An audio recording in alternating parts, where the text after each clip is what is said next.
this is going to be interesting, though. I'm not sure that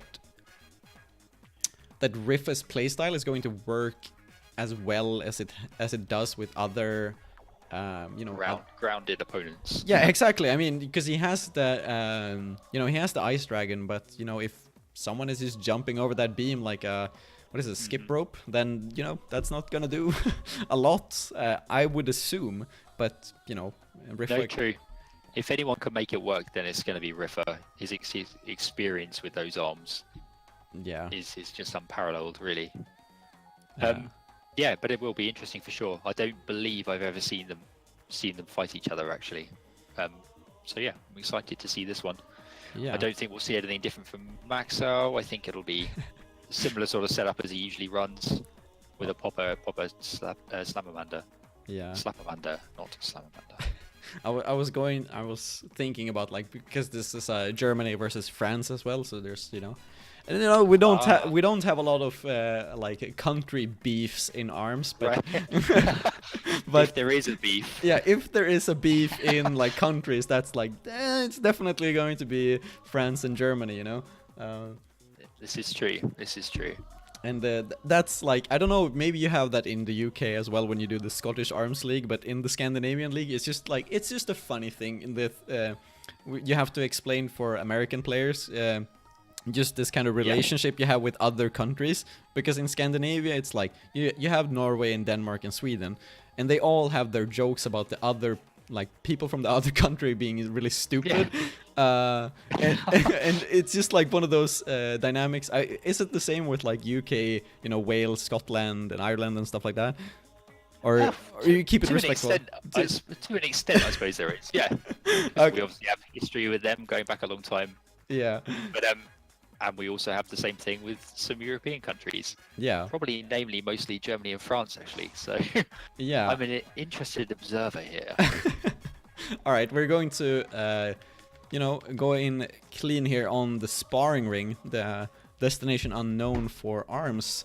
As for anyone tuning in and isn't new to arms, that's what we're kind of going by. And I'm going to change some stuff because I forgot to change some stuff. But yeah, sparring ring, what do you think? Who will that benefit? Ooh, I'm not sure. I suppose the main benefit of it is that it doesn't really benefit anybody.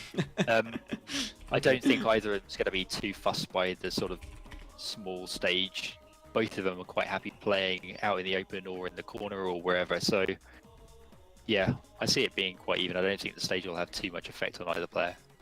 Okay. There's not so much there for Maxou to be able to abuse stage-wise with Ribbon's jumps. And he's not going to gain any benefits from any obstacles that might be around that he'd otherwise just be able to hop over. So maybe another stage might have been advantageous for Maxou, but yeah, I think both of them will be happy with this. Yeah, and of course the names are going to be updated. Bam, nailed it. Both the players just like waving around in the start there. That's kind of cute, actually. I love that. I think these players have also like played each other a lot, whether that's been like in these, you know, weekly tournaments or you know, unranked. So they probably know each other.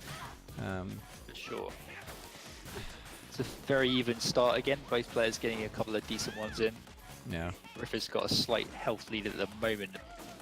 Yeah, I'm going to be curious to see how Ripha is going to make this work. Like, what is he going to lead with? Oh wow, okay, yeah, because that's what I'm thinking about. Like he has such a tough time going into this with this setup to actually rush confirm there. And Maxou just like knocks him out of it and like even gets the juggle here. Whoa, okay. Yeah, this has gone away from Ripha pretty quickly, this one. Yeah, it was looking even there at the start. Maxou doing some just nice damage. Yeah. Oh my god, and his movement is really on point as Ribbon Girl. Like, I mean, you know, you can blame him and say, you know, he has had laggy games in the past, but this like movement that we're seeing right now, oh my god, it's consistent. It's intentional. And he mixes it up as well. There's I've certainly never seen any patterns in the way that he plays. No, that's... I've watched him a bunch in G7 and I've played him obviously on ranked and stuff, and there's nothing you can pick up on there. Yeah, and he takes the first round here. I think, you know, some players, they play random characters. Maxou chooses to do the random stuff with his jumps. Like, that's where he kind of shines with this Ribbon Girl. I don't think I've ever seen him play any other character, but maybe in the random tournament. But saves himself there. That was interesting. It's nice. He actually saved himself from that Tri-Blast punch there. That was a nice job. That was pretty close. Yeah, I'm not sure if that was, you know, fully worth it. You know, he could have taken a hit with this much health, but you know, we also see Ripha going not like going away from that dragon, actually using the Phoenix right now. Oh, that was a lovely timed grab. Scooped him up.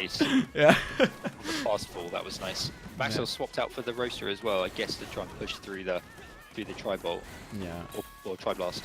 I think if he knew that Ripha was going to continue with the dragon, he probably would have not continue with the dragon. Sorry, he would probably continue with the popper here. But you know, he's doing well. Yeah, maybe so. And he manages to win that exchange with the rushes there. That was super close from both sides, putting Ripha almost at Magic Pixel here. I say almost because I can still see some. Well, there it is. That's the end. Yeah, Maxwell taking the first game. I think mainly there it was the rushes that cost Ripha that, in that trying to get one to land. None of them landed, and he was losing by the health that he would have won by had he landed one. Yeah. Similar to what was going on in the last game with Solaris. Yeah, I think in a different way with the way the EMP was sort of affecting the flow of the match. And it's really like in ARMS, like you don't really get that many chances. So like if you fudge one rush, or like you get countered with one rush, that could just cost you one round and then set you up for a like really bad start for the second round, and you know, it could really snowball very easily. Yeah, absolutely it can. Yeah, I mean, rush is an important factor, especially in a situation like that when you get counter rushed.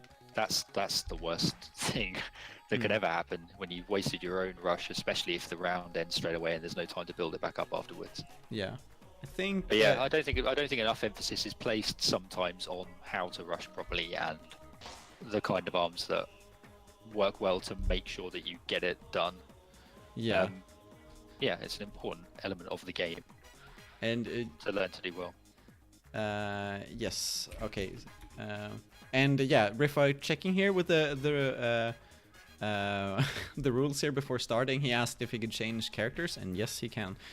We had that question before with Benson, and you know, now we have it resolved. We are going into Via Dolce, this second game here, and oh yeah, okay, now we see something here. It's not a joke though, I promise. Yeah, he knows what he's doing. Oh, and this setup as well. This is gonna be interesting. The pink helix coming out here from Ripha. This is an interesting one. Not a lot of people will have thought this. Have you played against this? Have you seen this before? From yeah. Okay, so like, what is his game plan with this kind of setup? Like, is there pressure with the headlock, or? I don't play Helix enough to know what the game plan is. He throws a lot of arms and it's very effective. Yeah, I think right, like what I'm seeing right now, you know, if you compare it to someone that we've seen a lot from, you know, like Gore, he seems to have a lot of mobility. He's not using the tower mode at all because he can't really spam with that head. No, it's lockjaw stays lockjaw. Nearly said headlock again. You can sort of see what he's going for, trying to shepherd Maxou into the lockjaw with the boomerang. Sort of throwing that curve and then throwing the lockjaw where he's expecting Maxou to move. Yeah. It's not going too badly, to be honest, because he's not a long way behind if he get a rush to land, and he takes Maxou out of his, so that's a good start. Yeah, I was like, if I saw this on paper, I would definitely not think that this would work well.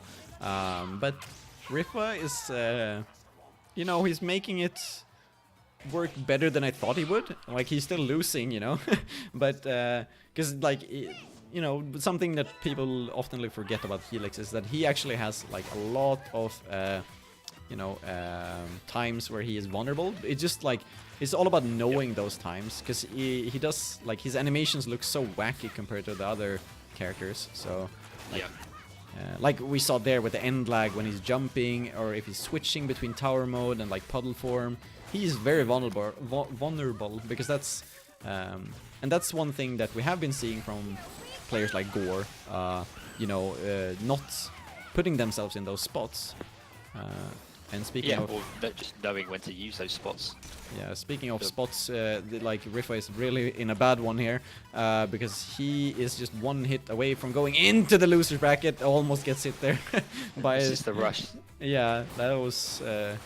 There it is. Okay, you know, Maxou not falling for any tricks or gimmicks here from Ripha, and. No, that Slap Amanda did a lot of damage. Yeah. I know other Helix users suffer to that arm a lot. I think it's very good on him. Yeah. And Maxwell's one of the most experienced with that arm.